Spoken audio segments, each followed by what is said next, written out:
Olá, sou José Luiz, professor da Faculdade São Francisco de Assis. A nossa aula de hoje é sobre o sigilo fiscal, o controle de processos e declarações e responsabilidade dos profissionais.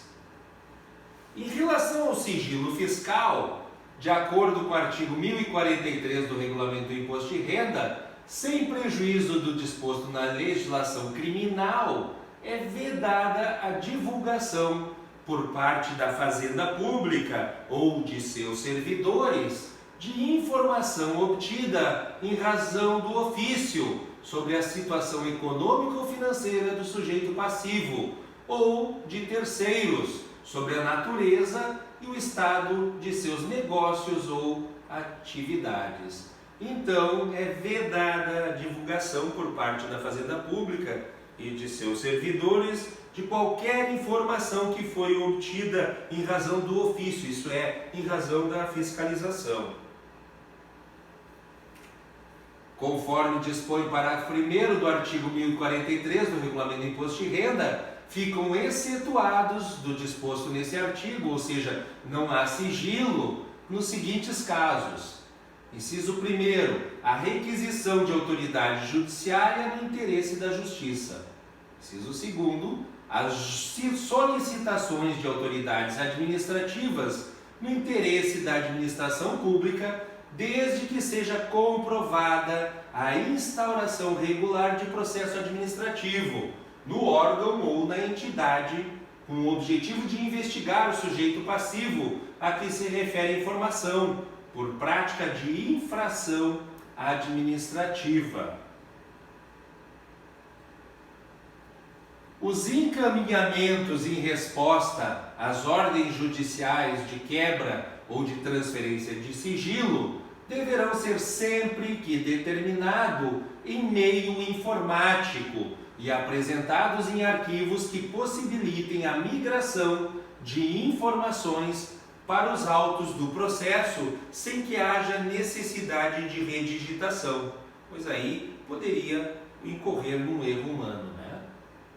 O intercâmbio de informações sigilosas no âmbito da administração pública será realizado por meio de processo regularmente instaurado e a entrega será feita pessoalmente à autoridade solicitante por meio de recibo que formalize a transferência e assegure a preservação do sigilo. No entanto, não é vedada a divulgação de informações relativas a representações fiscais para fins penais,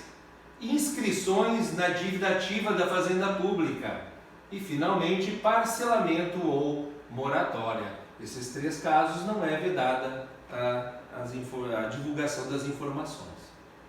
Nos termos do parágrafo 5º do artigo 1043 do Regulamento do Imposto de Renda, a Fazenda Pública dos Estados, dos Distritos Federais e dos municípios prestarão assistência mútua para a fiscalização dos tributos e a permuta de informações na forma estabelecida, em caráter geral ou específico, por lei ou por convênio. A Fazenda Pública da União, nos termos do parágrafo 6º do artigo 1043 do Regulamento do Imposto de Renda, na forma estabelecida em tratados, acordos ou convênios, poderá permutar informações com os estados estrangeiros, com outros países, no interesse, então, da arrecadação e da fiscalização de tributos. Aquele que, em serviço da Secretaria da Receita Federal, revelar informações que houver obtido no cumprimento do dever profissional ou no exercício de ofício ou emprego, conforme o artigo 1044 do Regulamento do Imposto de Renda, será responsabilizado como violador de segredo, de acordo com a legislação penal. O Banco Central do Brasil, a Comissão de Valores Mobiliários, a Secretaria da Previdência Complementar a Secretaria da Receita Federal do Brasil e a Superintendência de Seguros Privados, a SUSEP, segundo o artigo 1045 do Regulamento do Imposto de Renda, manterão um sistema de intercâmbio de informações relativas à fiscalização que elas exerçam no âmbito de suas respectivas competências no mercado de valores mobiliários. Então, elas manterão um sistema de intercâmbio de informações entre elas.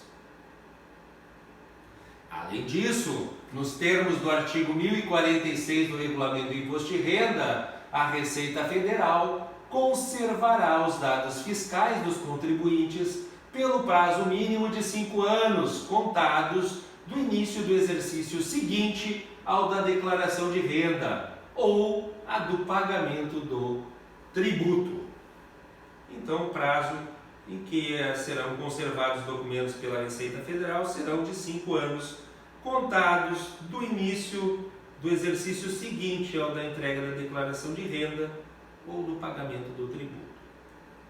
Já em relação ao controle de processos e declarações, de acordo com o artigo 1047 do Regulamento do Imposto de Renda, os processos fiscais relativos a tributos e a penalidades isoladas e as declarações não poderão sair dos órgãos da Secretaria da Receita Federal, salvo quando se tratar de, primeiro, encaminhamento de recurso a uma instância superior, segundo, restituições de autos aos órgãos de origem e terceiro, encaminhamento de documentos para fins de processamento de dados. Fora essas hipóteses, os processos fiscais, eles não podem sair